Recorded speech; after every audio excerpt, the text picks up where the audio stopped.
Good morning, everybody. Lucy and I here today to talk about a variety of topics like always. We are going to be talking about how to quickly build a website for the purposes of your Amazon and Walmart cases and how it can be beneficial. And we're going to be talking about the mass suspensions on Walmart and I guess everything in between. Yes. I also have just ASD is coming up. I'm not going to go to this one because I went to the one in March, and August is a little hot. We went there one time. A couple of times we've done the August one, and it's bacon and eggs, but it is a great opportunity to get, they're really focused on Q4. So Yeah. And if you can't go to ASD, you can always go online and register. It's free. And there is a list of every single vendor that's going to be at ASD. Yep, so that's what I'm going to share. Yeah. So perfect. All right. Which topic did we want to talk about first? Do you want to do the website stuff? Sure. Yeah. I think that's by far the most interesting topic of the day. Okay. Oh my gosh. They changed the buttons, Tina. We upgrade. I hate it when they change what the buttons are. They took away the words. What is with the computer people's taking away all of the words on things? They want just icons. Is society too dumb? They don't know how to do words. They don't know how to read along with an icon. They don't know how to read. Kills me.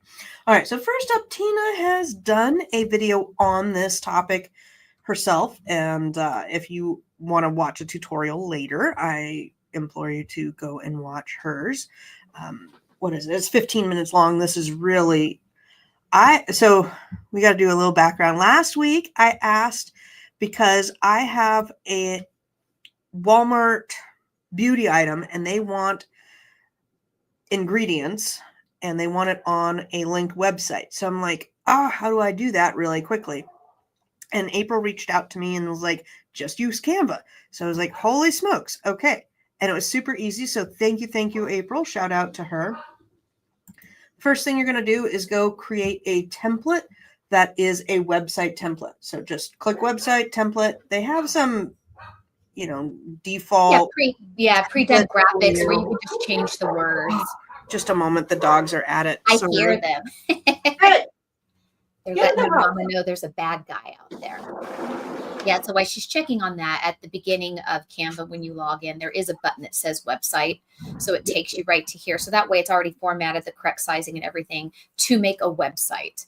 And I want to mention, you don't have to purchase a domain name or anything to do this. No. And so Canva has two options. They have the free option and they have a pro version.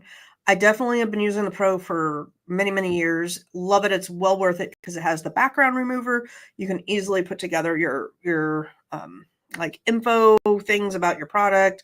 Lots of good options in Canva. I highly recommend that. If you were going to purchase things for your business, Canva and Keepa are on their priority. Okay, so you're going to click this, and I just went out to the internet and grabbed an ingredient list, put it in here, and hit publish, website publish, and it gave me this. So I just called it YouTube test and the date. For what I need it for, it's going to be probably my product name. So, whatever product name you have, we'll say, such and such. Cheez-Its. Cheez-Its. There we go. Cheez-Its product list. I was brain farting for a second there. And bam, I now have my link that I can go up here and copy and paste into it. And the where this is coming from or what I'm using it for is in Walmart. If you list beauty items, you have to list a link to the ingredients, and I can easily get the ingredients by taking a picture of the bottle and then uploading it to Canva and publishing it to a website. This whole thing took me like 30 seconds. I'm going to kill my neighbor. No, I probably shouldn't say that. She went out of town again and left the dog just outside. It's been barking nonstop for 2 days now. So she's getting on my nerves. Anyhow, 2 seconds and we are done with that. So I was really, really excited. But we were thinking, like, what else could you use this for when you need a website? There are sometimes when you do brand registration or brand approval that a website helps. if you've ever gone to get approval for something, there is a spot for optional website. And you could easily, create a website that was like Tina's Knickknacks and put a variety of your products on there, and it just would help you get more approval. I've never done that. I've always been able to get approval without doing that. But if you are in a pinch, you can definitely do that. If you needed to host pictures, you know how when you do flat files, sometimes it will ask for the picture URL. You could put the picture URL there. That is a spot. I've never, again, I can bypass that, so I don't really need to do that. I'm trying to think what else. Well, we were talking about in dealing with Amazon. So for those of you who do create your own listings and you want to change it, and something that comes up as a default now more often than not, it used to be on a rare occasion in the past, but now it seems to be more often. And Amazon wants proof of those changes from the website. So as an example, I have some items in my own store that I buy directly from the manufacturer. It's listed with their UPC codes, but I'm the only seller of their products on Amazon, and they don't have a website. So they don't have a website to support their products. So since I'm the one that has created the listing, I had wanted to change the title. My item really wasn't selling well. I needed to change the title, and Amazon wanted link to the manufacturer's website, proof for it, yada, yada, yada. So it's not like my item is Cheez-Its, right? My item is just really a no-name brand type of a product. But it is a brand, but it's not a big brand, big name brand. So I could have used this. Luckily, I was able to change it, but I think that this is a fantastic way to use this to give Amazon proof, a link to the website that supports the changes you're trying to make. And even if you are a private label seller and it's your own brand, you get your item from Alibaba, you are getting your Stanley type tumbler item off of Alibaba, you're selling your tumblers on Amazon, it's your brand name, your UPC code. Sometimes Amazon even wants proof of your own brand's websites. I have had that come up before when dealing with companies and their brands. This is also a great way to just make this quick little website, throw up some of your products on there, your photos, and you can give that link to Amazon to support the changes you're wanting to make. Mm-hmm. There are some companies that won't sell to you if you're just an Amazon seller. They want you to have your own brick and mortar store or your own website. What a great way to do that. And when you do create your own website on Canva, you can purchase a .com name and use that and use Amazon to make that website. Or you can choose the free web domain that Canva gives you, especially if you're just wanting to use it for a quick fix. So I like that you don't have to purchase a .com to create just a quick little website for whatever reason you want. Yes, absolutely. And now that I know this, I know there's a lot more applications that I can use it for. Absolutely. And perhaps you do want to have your own website with your brand name on it, and www.Tina's tacos, I don't know, .com, and because I'm selling, taco making accessories, whether I'm selling them on eBay, Amazon, but I want to establish my own domain. Canva just makes it so easy. You don't have to know coding. You don't have to know anything. It's easier than Shopify. Like, it's so easy. All you need is good photos to upload in the placeholders of those templates. And it's so great for you to then be able to put that website on your business card, especially when you're trying to establish some wholesale accounts. To get products, you can show that you have a website. You can use it if you're someone who's marketing yourself on Instagram or TikTok. You can, provide that link to your website. You can start building up your own thing off of Amazon. I mean, you really can. It's very, very hard to have a website and drive traffic to it and be a success. That is very hard.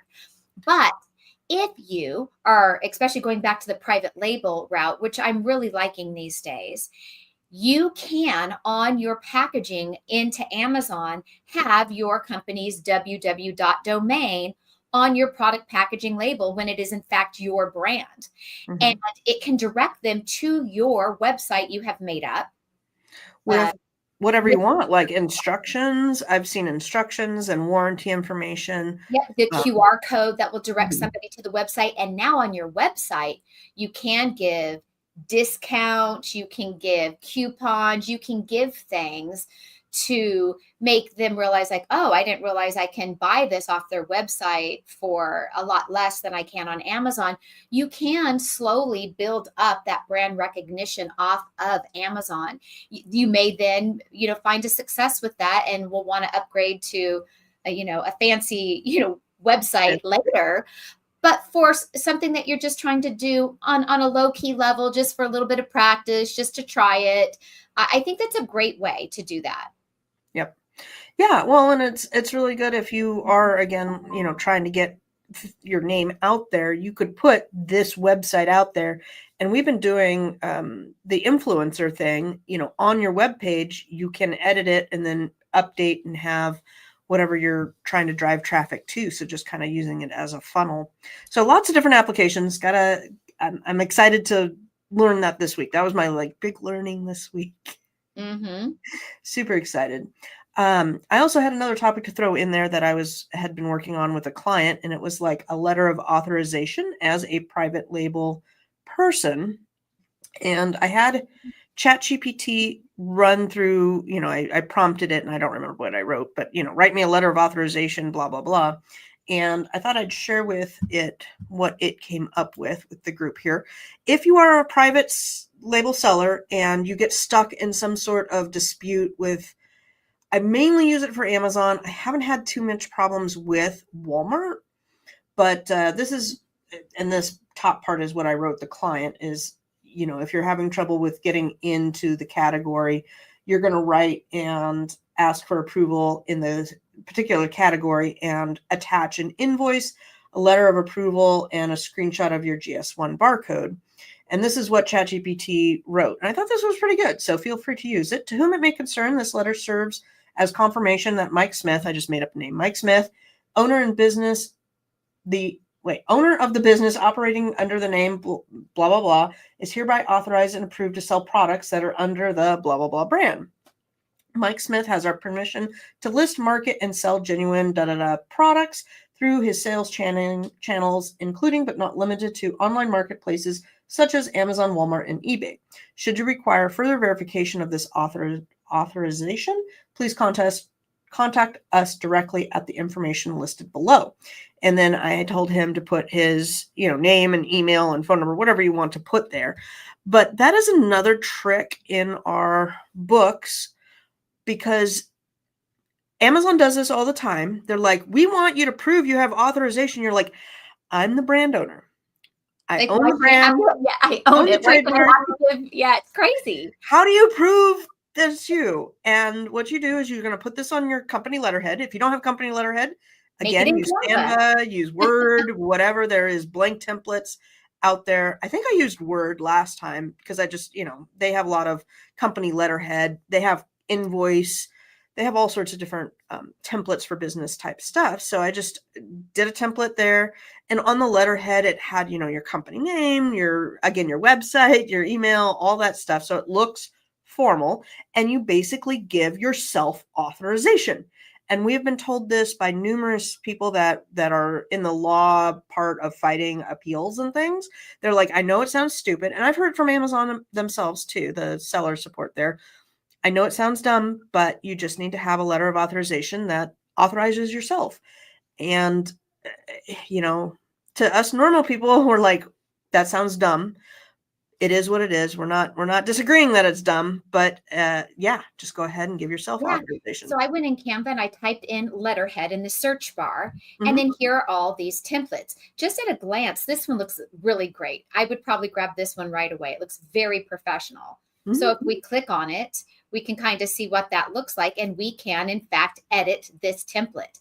And so up here, we can change that HM, to have your own initials. You can type your name. The boxes are so easy to click.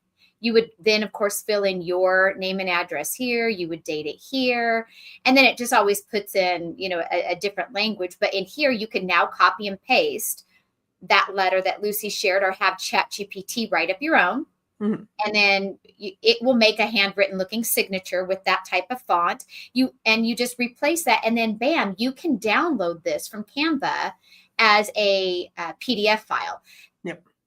And it's in the 8.5, letterhead style. And there you go. And it's that easy. And I've used this type of technique for writing recommendations for people. Some of my employees have needed recommendations for jobs or school or whatnot. I have used it for business applications, for different things in the community where you need to have some professional letterhead to show whatever the case may be. And I have used this type for fighting Amazon appeals or things like that. And also, sending out letters to people that maybe, you want to have a business type of contact, a business letterhead, sending it to them. Maybe you want them to stop selling on your product, or, there's a lot of shenanigans that go on out there. We've been talking about that in our private group. We have somebody that's being harassed by another person, and you'd want to send out a letter like this, because you do not want to send something that looks like you're a teenager and don't know how to write and not professional at all. You just don't get much. People don't take you serious when you use slang and not professional letterhead. And it may seem, dumb that you have to go through this, but hey, that's what it is. All right. What do we got next, Miss Tina? Walmart. A lot of Walmart sellers have had mass deactivations. It's like last year's sweep that Amazon did, where they were deactivating a lot of sellers. Walmart is now playing Amazon games, but they are just as hard to deal with as Amazon, but in such a different way. Yes. Now, I have not been able to read up as much as I'd like. I know that they are locking down categories, locking down brands. There's now people stuck with millions, thousands, millions of dollars of inventory that they can't move because now they've been stopping selling it. Some have said that it's a glitch. Some have said that it's a lockdown. There's a couple of videos that have popped up on YouTube, but I have not had a chance to watch other people's videos to see it. I have not been affected yet by it. Have you been affected? I have, because one of my biggest selling items on Walmart fell in that health and beauty category. So what Walmart has done is locked down the health and beauty category for almost all of the sellers. And that means toothpaste, mouthwash, makeup, lotion, even consumable pets, some consumable pet products. Think if you sell witch hazel, vitamins, everything in that category. So some sellers on Walmart, that's all they sold. And overnight, they woke up to everything with an error code, and you have to remove these products. Walmart did send out an email saying that if you can show your chain of command, that supply chain, and then it's at that point, it's still only going to be select sellers that are going to be allowed to sell them based on, I guess, your performance metrics, your lifespan that you've had on Walmart, especially selling in that category. So it may stay forever locked down for a big chunk of Walmart sellers, and maybe only some are going to get to do it. It's very confusing. So a lot of people are confused. They're mad because there was no warning. It just was overnight. People woke up to this. And for some people, that was their entire business. So there is a petition going around that you can sign. It was posted in our Facebook group. Somebody started a petition to at least allow the sellers that did have these in stock to not keep sending in more, but give us 30 days to sell out what we do have. I want to say it's tied to Walmart possibly being sued because of all of the counterfeit sellers that are on there, which many assume are from Pakistan and China. And they feel that Walmart has created their own problem by allowing these people to sell on that platform. Okay, I found a thread on Reddit. I'm going to link it to the group too, so that if you guys want to go and read the whole thing, you can. But here they have an email. Dear valued seller, they're in the process of updating prohibited product policy. Coming days, they will restrict products in the beauty and personal care category. Certain sellers, including brand owners and authorized distributors, will be allowed. We will soon reach out to the sellers to participate in our enhanced vetting program for these products. These requirements for the program are currently as follows and subject to change. Seller maturity in the beauty categories. They're going to look at sales and results on other platforms and prior experience. Sellers must have one of the following sets of documents: invoices, FDA regulatory documentation, letters of authorizations, third-party test results, and please refer to this guide, blah, blah, blah. So that is where they're going with that. Yeah, and my biggest item was in that category. So, of course, it has the error code. I opened a case and I did submit my invoice, but I don't expect Walmart to answer that case. I have been trying to get approval to sell Squishmallow, I want to say since December or January, and they've never responded to that case ever, and not once. So I will likely remove my inventory. Unfortunately, I'm gated for it on Amazon. I didn't used to be, but I'm gated for it on Amazon now, and there's not even an option to apply. You know, there's only a like copy listing option on Amazon. There's not even an apply and then find out that I have to buy 300 units. Like I can't sell it on Amazon at all. And on eBay, it doesn't move. So now I'm going to be stuck with a crap ton of inventory that I don't know what to do with. So I was one of the ones hit. But for me, it was really only 2 products. And I only had 2 units in stock of one. So that one's not a big deal. The other one was toothpaste. And the thing is, the other one I have, I think 40 units in, slightly over 40 units. And it's not single tubes of toothpaste. It's 5 packs. Like it's the big economy size like you would get at Costco of toothpaste. So I've got like 40 packs of 5 tubes of toothpaste. I will never, in a year, I can't brush my teeth that much.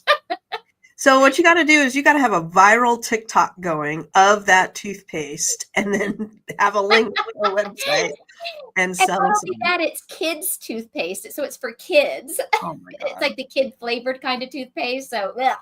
You maybe have a garage sale, sell it for $1 a piece. Come so on if anyone down. needs some kids toothpaste, I got you. Yes. So you're asking if merchant fulfilled is it? I don't think we're allowed to. If you're not allowed to sell it, you're not allowed to sell it regardless. So that's the thing. Yeah, it's not like a hazmat type of option. Yeah. It's a lockdown. It's a lockdown. You have to remove it. You're not allowed to sell it at all. Yeah.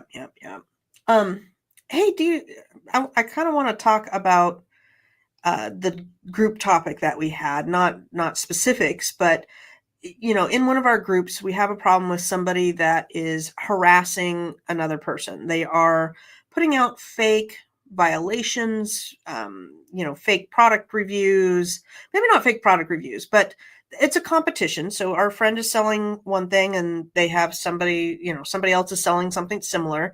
And the other person is going after them and saying all these negative things. And a lot of it is just automated. And that is a new, not very new, but thing within our realm of product authenticity. Oh my God. Thank you. Authenticity. Within the private label realm. And I have a client who has been ripped off in India. They took all his American listings, copied them over to India, and they're selling fake garbage over there on India. And the reviews from the junk over there are now affecting his lines US over here. account. Mhm. And so, I'm involved in this one, and then we have another friend that's doing the same case, and you kind of have to, there's a lot of options out there. They're not all very good though, because you can't just go and sue somebody from another country. Like, we're not going to be able to sue anybody in India. Like, they're not here. They don't care. Right. For the other person, our friend, it is in the United States, and the person is based on the United States. So the tactics may be a little bit different. And I wanted to bring to the attention of Product Zero. Amazon has a website or a program called Product Zero. I got to bring it up though. I will do that. Amazon Product Zero, because I want to make sure I'm saying the right one. Yeah, Project Zero. And this is to help block, remove, and prevent counterfeits. So if you are a private label brand, you can sign up for this. There is quite a bit of hoops to jump through to get into the program, so it may not apply to everybody. And if you're doing RAOA, you definitely can't get into that. But if you are a private label brand, this is going to be a good thing to check out, because one, it's free. Two, it's all through Amazon, so there's no like third-party shenanigans where, how sometimes third-party peoples are going to get you shut down for whatever reason. And once you enroll in this Product Zero, you can then do massive amounts of counterfeit prevention and going after these people. Now, for the person who this program doesn't apply to, he was kind of on the cusp of, do I reach out to them and ask them nicely to leave me alone, that I am selling authentic stuff, because I think I'm just getting caught up in some sort of automation, or do I not bring attention to myself? And I think we all go through that a lot. What's worse, like staying quiet or making yourself a target? And that we have dealt with for all the years, and it's kind of hard to tell. What I have done before is I have called, and sometimes that's the best way to gauge the waters. You have to do a lot of investigation to try and get phone numbers and maybe call and talk to somebody. And, you may want to set up I'll say fake number, but like a Google number or something, so that you don't give out your real phone number. But I have called and said, hey, I'm another seller, and I keep getting hit by this, and I don't want to go to the courts. I don't want to, have this be nasty. I just want to have a conversation. Like, what are you guys trying to do? Why do I keep getting caught up in this? How can I not be caught up in this? And I have had only one person say, get bent and leave me alone. And the rest have been like, oh, okay, sorry, we'll get those removed right away. And that has saved a lot of time and money, because then you're not involving lawyers and jumping through hoops and trying to fight the Amazon system. And they've been cordial and have said anything from, all right, we'll let you sell out, but please don't sell anymore, to, oh, sorry, we just, we have this automation through this whatever company, and you guys, because of blah, blah, blah, you keep getting caught up. We'll put you on the white list or the okay list, and then it stops. So, there's a lot of ways. The brand owner coming after him, I don't remember if it was the brand owner or if they're just saying his stuff is fake and it's not. I don't remember. It was a long thread and a couple of voices, but he did say that it was a husband-wife team, and the wife is a lawyer, and so that's why he doesn't want to go court battling, because if she's a lawyer, have to pay for a lawyer, and she's doing it for free for her own time. Yeah, exactly. And see, so me, I would probably quit selling the product. Like, to me, but that's my personal choice. If there's a product with that much drama behind it, I don't want any part of it. And of course, that allows the other person to win. And so, and I get that, because then it becomes principle. Well, I want to fight on principle because that's not fair that there's such a bully, right? Mm-hmm. So. This is definitely one of those hard parts on Amazon when you're doing something like that, especially if someone is messing with your livelihood by claiming you're selling counterfeits or knockoffs when you're in fact not, and they're not even the brand owner. And I think that's what's going on in his case. I guess we've got to choose our battles, and how much time, aggravation, stress, and money do we want to throw at that. I know a few years ago, you and I were fighting with somebody on Amazon. You and I were both selling these. They were like a feminine hygiene wipe. Oh, yeah. Ah, Yeah. And so the brand was coming after the both of us, not the brand. So let me back up a bit. So they were these feminine wipes, and on their packaging from the company that we were buying directly from the brand, the company, their packaging had a quote, a saying on it. Another person who had a very tiny little Etsy business used that quote and trademarked that quote. And so they actually did a legal trademark. And so their battle, this Etsy person's battle, was really with the brand name of these feminine wipes, not with me, not with Lucy. So they were trying to take down our listing. They were coming after us as sellers of this item. And we were taking the fall and the brunt for this trademark name on a product that we don't even own, that we were just selling. mhm. I was able to win my battle with Amazon 3 times in a row by showing invoices that I was buying it directly from the brand, that this person is not the brand, so on and so forth. But the Etsy seller lady was finally able to take down that Amazon listing.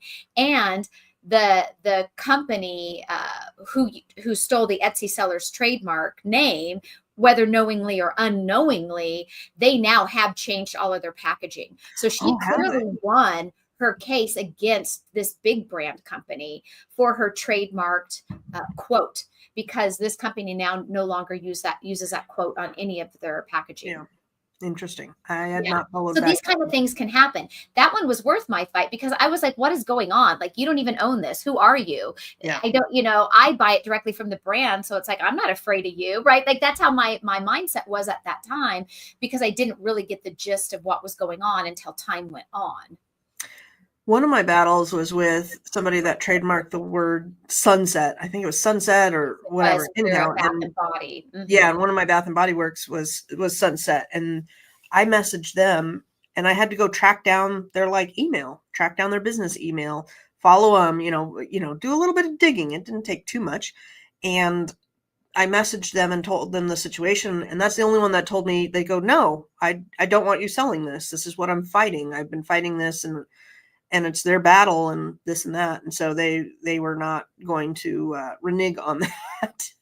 But yeah, and then their battle is essentially with Bath and Body, not with you. I know, but they didn't want me selling it. Scent. Yeah. And it was just like, okay, you're being nasty towards me. And it happens, it happens. And so think of this too, if you are making your own private label products, make for damn sure that what you're calling it, what you're naming it, what you're doing on it, make sure you are checking if these things have already been filed as trademarks. And Mhm. go on the USPTO website and research it yourself. So if you're not using a trademark attorney, which can be a really good idea if you're really trying to build your own brand, you want to do your due diligence and search on that website to make sure that the name you want to call it, the scent, verbiage on your packaging, anything that's really relevant on your product, to make sure that it's not already trademarked. It's a big problem in the Etsy community. Yeah. Mama Bear, somebody trademarked it, and they took down all these sellers listings that used Mama Bear on stuff. You see Mama Bear, Papa Bear on slippers at Walmart during Christmas time. I mean, it's like, how does somebody own that? Or like, how does somebody trademark and own the word sunset? It just seems ridiculous. So it's like, if I trademark my name Tina, if anyone tries to be Tina, I'm going to take you down. Like, it's like, where do they draw the line on what is absurd and what is a trademark name, like Nike, right? Like this is where it can be very frustrating in the reseller community. Yes, absolutely. And that's why our next trademark is going to be something, and why you do see a lot of gook out there that doesn't make sense. It's because then it's not going to conflict with anybody out Anything there. and anybody, right? Yes. Definitely. I had a thought and then it lost. Left. I left. I am curious for those watching, if you, with all of these changes, with Amazon, with all the gatings, with Walmart, with all of these gatings, if you have considered or are already doing your own brand, your own private label, where it saves you a lot of these headaches. I have been doing some, and I like it. I do like it. I'm not worried about anyone jumping on my listing. It's going to be impossible for them to get or have the thing that I have. And you can take experience from what you've already been selling, retail arbitrage items, and you know what your best sellers are. You know what to look for in those categories from your experience, and ask yourself, is this something that I could put a twist on it and make it my own? Hi, Armand. Nice to see you. Nice. Because it's a great way to kind of put a little protection around yourself on Amazon and build up your own product. And you don't have to go that deep. And that does bring me to a point that I did forget about in the beginning that I shared with you, is I used ChatGPT a week or so ago, because I figured out, for us, the reservation has been the tariffs that are now in place. Yes. As ordering things from overseas, because things can almost be double what they would have been. And then we have to get them here, and then we send them into Amazon, and then Amazon has all their fees. And you feel like, am I going to be able to compete now if I'm selling something for twice as much as it used to be? Keep in mind, that's going to be the truth for everybody else too that is importing it. So once they've sold out of their goods that they bought at the lower price, they're going to face this too. So I went asking ChatGPT. I may be able to pull up that chat. I believe I saved it. And I was asking about the different countries, the tariffs. I wasn't fully aware of this until my conversation with ChatGPT, but not everything is tariffed equally. Maybe you guys already knew this and you're just smarter than me, or watch the news more closely than I do. But certain products are tariffed even higher than others. One of the lowest tariff products, which was interesting to me, was ceramics. So think coffee mugs. And so you pay far less on those. And coffee mugs can be a good seller. But I found that interesting. So you can actually choose a product around where you're paying less in tariffs. If you want to continue to talk about that, I will see if I can find my conversation with ChatGPT about that, because it was eye-opening. So it's like, thank you, ChatGPT. Well, I'm not super versed on the tariffs. I've tried to follow. I mean, this last week, they said that they brought the tariffs down in Japan to 15% or something like that. And I feel like it's changed just about every week. So I haven't, it was on, then it was off, then it was on, then it was off. No, I don't know where it's going to settle and what it's settling to. But my last topic was ASD. So I'll switch to that really quick while you're finding things. Yeah. So ASD is August 3rd to the 6th. It's a great show to go to. But let's say that you are not able to go, and it does look like this. This is a very good accurate representation of all the booths. It is a lot. There's a lot going on. You can go and just look at the vendor directory. That was about the show. Go down to vendor directory, and from here you can search. Let's see here. There's one e-commerce friendly, so I would go to e-commerce friendly, but you can pick drop shipping too. That is viable. And then just go through and look at all the different things that are out there. There's going to be a lot of beauty products. That's fine. I'm trying to find something that's maybe not beauty. Okay, we'll look at Party Color House and go through. Let's see here. So Party Color House, yep. Party items. Those are typically not a gated category. And then you can go straight to their website. Some new sellers, arts and supplies is a category that generally does not have a lot of gatings. Mm-hmm. So you can come into their website and let's see here, how to become a reseller. They usually have a spot. You can go through, let's see here, what are the requirements? Name, email, company name, website, if you have one, social media handle, e-commerce, tell us about your industry. They do want a tax ID. Typical. So you should probably have that one. Then billing, shipping, And that's about it. So not super hard to get in as a reseller in Party Color House. I have no idea if their stuff is good or bad or whatnot. We'll just look at plates real quick. You'd have to log in to see it, but they've got purple flowery plates. And as a reseller, I would probably want to take the plates, the forks, and the cups and put it together as a bundle and then sell that. So that is something you would want to talk to with the company. Can you sell their item? Can you get their brand approved with a G10 exemption so that you can sell a bundle of their items under that brand? And that is something totally doable these days with all of the changes. All right. Did you find what you were looking for? I think, no, I just can't find it. And of course, after our show, I will find it. But please, if you are considering possibly private labeling something, go into ChatGPT and have a conversation with it and ask it to break down the items that are tariffed from what countries, how much it cost. It was so good. I wish I could find, but I have so many like previous conversations on my sidebar, and I did not name it. So if I name it, it's always easier to find because I'm like, oh, okay, that was about, this. So unfortunately, I did not name it. So none of these titles go with that I was asking about tariffs. So I'm not sure how I started the conversation, but it was really good. So do know that, steel is tariffed differently than ceramic, differently than glass.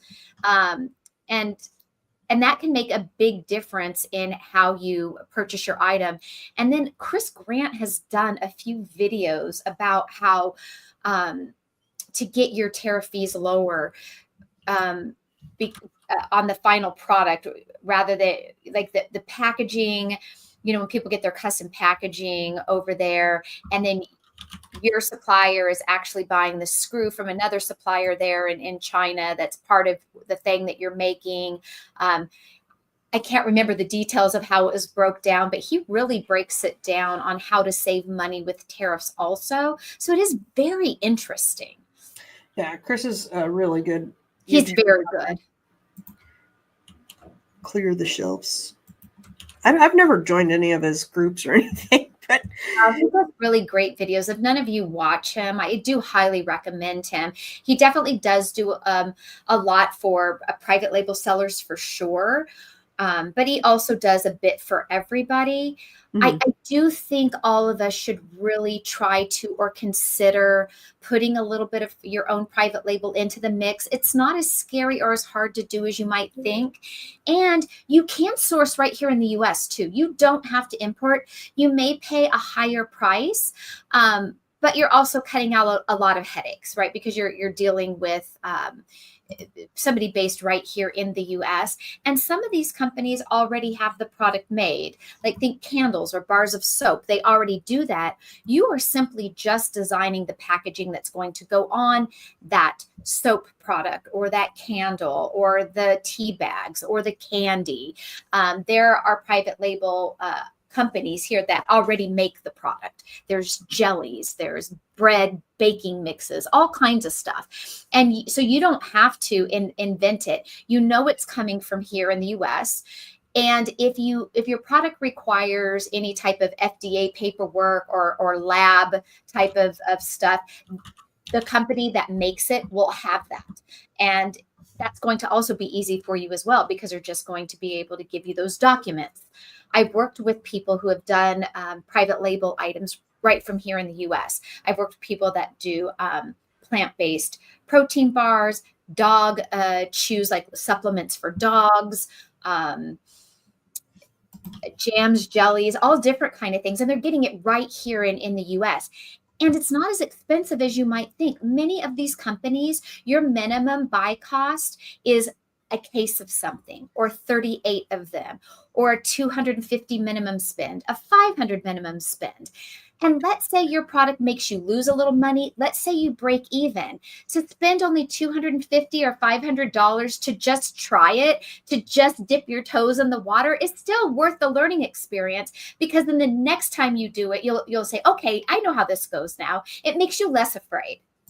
So and Melinda had asked if we still do consultations. Yes, we do. Oh yeah, we What's still on do that there? all the time. I typed in U.S. soap private label, and then this is one that I clicked on here, and I also clicked on Bulk Apothecary.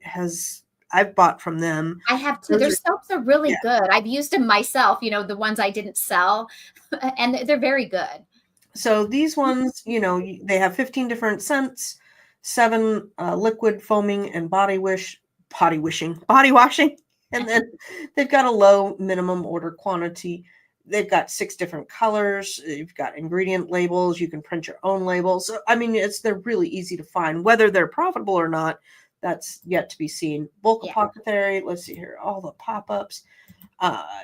This is just one that I picked on. $1,100. That's a lot of soap for 25 loaves. Let's see here. You can do a sample for $10.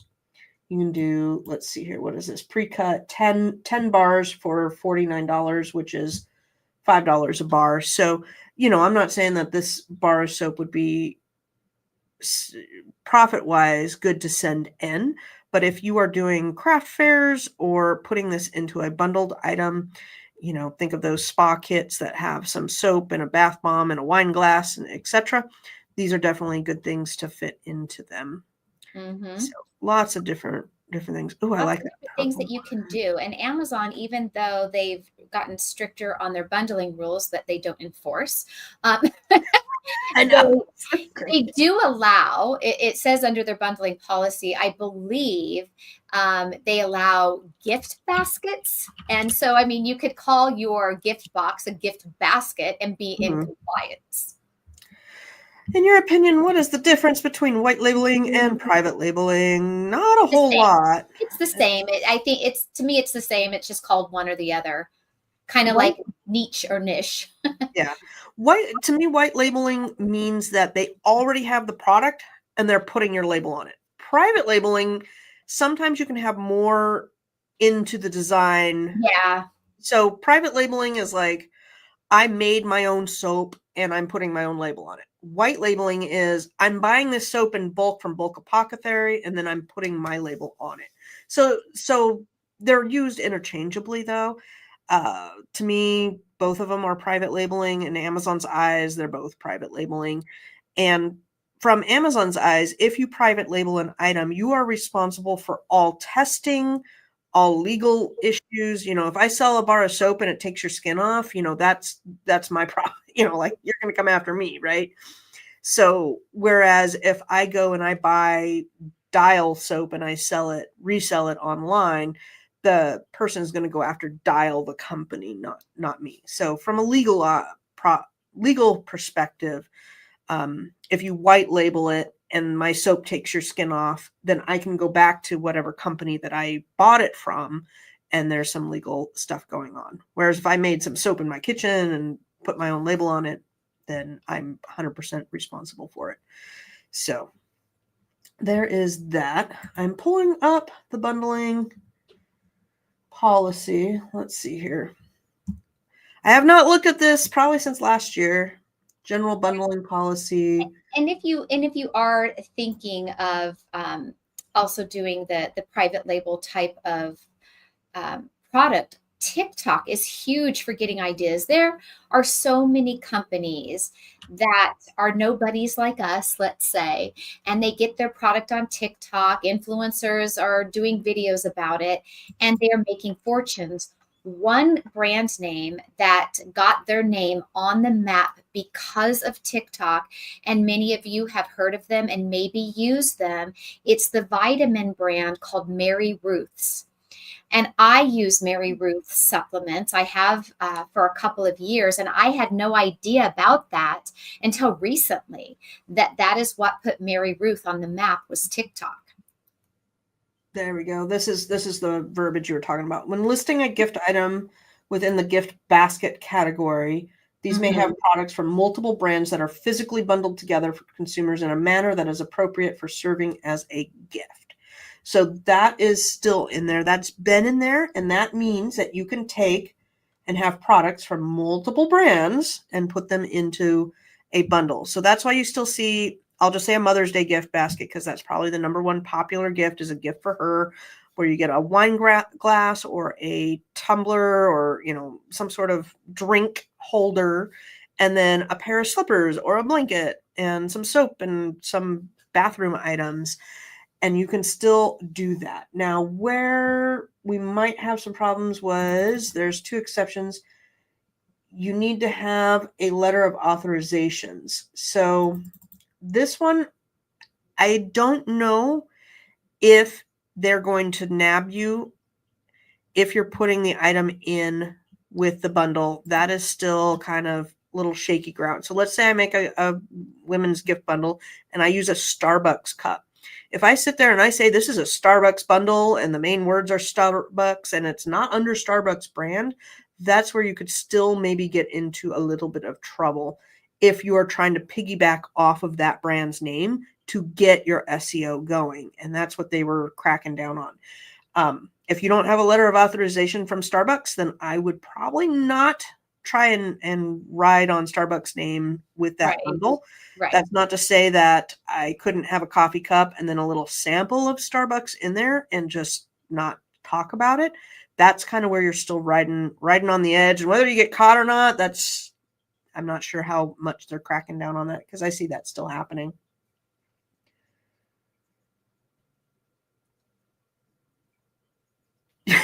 Like dead silent. Dead silent. Like whatever. I need my little cricket sound effect button. Well, I thought you were going to say something.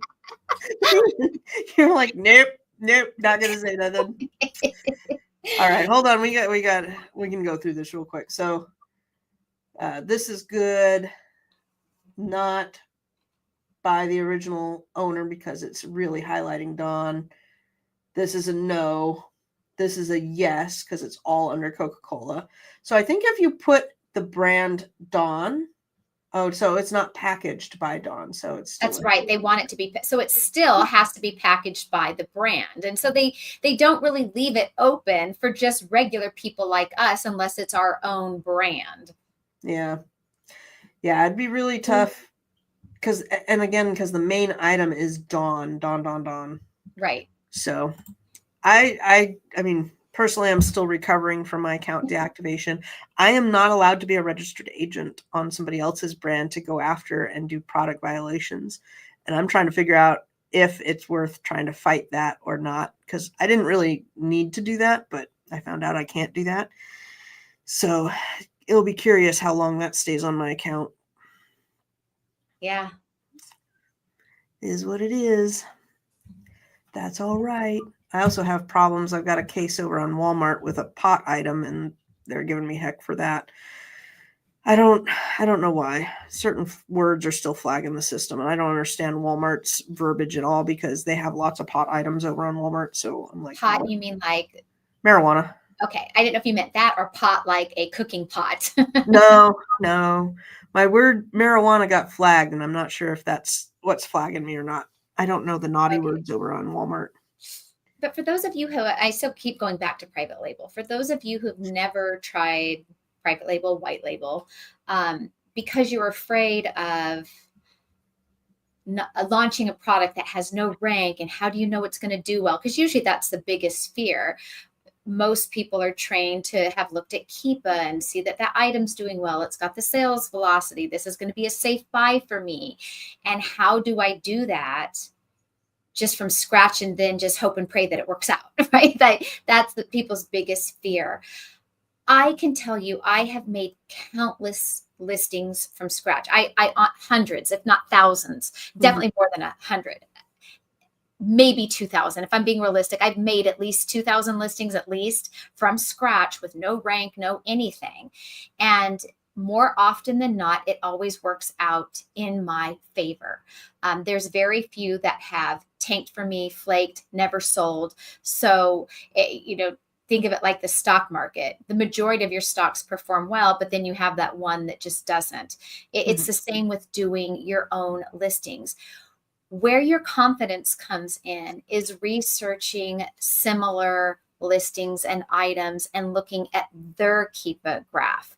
So if you are looking for that red coffee mug with the cute little teddy bear for Valentine's Day, I mean, that's kind of a corny thing, and you want to look at a whole bunch of other products that are just like that one in similarity, you want to look at how many other people are selling something like that. Is it too saturated? Do you see that it's not overly saturated and the ones that are on there selling are doing well?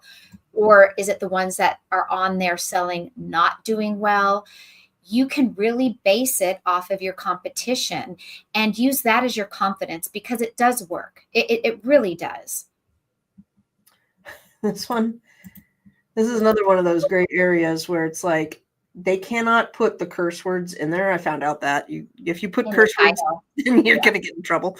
But you can look at their SEO and their word stuffing here. Anyhow, this is still selling pretty good. And they have promo code. I may need to get this for you, Tina. Yeah, I like that cup. But yeah, you could go and look and see what's selling, what's not selling, what's ranking. And then your next step, of course, is price. What price point can you get it at? Can you compete with what they're selling for and still make profit? I recently just taught a class in a private label group for people who only do private label.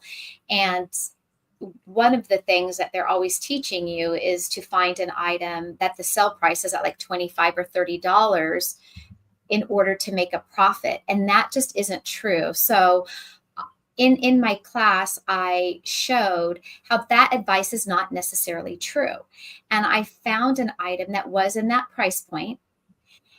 And I did a buy cost of, showed what something like that would cost to buy it. This item was selling like $200 a month. It was some table runners. It was like a package of table runners for weddings. Mm-hmm. And the sell-through rate on them was insane, but we know how much they cost. And so they were being sold, in that $25 price range. And your final profit on each of them was like $3.50. Then I showed this keychain, a simple little keychain. It had like little dangly things with like a pearl heart on it. It was very feminine and girly, nothing name brand. It wasn't even geared towards like a ballerina or a dancer or a gymnast. It just was a pretty little keychain. There was no bells and whistles about it. This one was also selling 200 units a month. And the price point on it, I want to say, was like $7. And so, and then the buy cost on those was really only around $1.50 to $2. And the profit was also about a $3 profit. So it's like, you can spend higher, sell higher, and make $3 after Amazon fees, but you can also get something very small and lightweight like a keychain that sells for far less. The buy cost is far less, and the profit is still the same. So, take a look at these things. Try to think outside the box. Absolutely. I was just going to say on this one, best boyfriend in the galaxy. This is another one of those gray areas where they do not say the word Star Wars, Star Trek, or any other SEO that's famous in this, but I bet you in their back end generic keywords, they have those words for sure. Mm-hmm. This is one of those where they have not straight out said any famous words, but you can tell that by the font size and everything, they are mimicking a Star Wars font. So we see that all the time with different things. All right. Well, I've got to get moving. Enjoy the rest of your Sunday, everybody. I'm making listings today. Well, and websites. All right. Have a good week, everybody. We will see you next Sunday.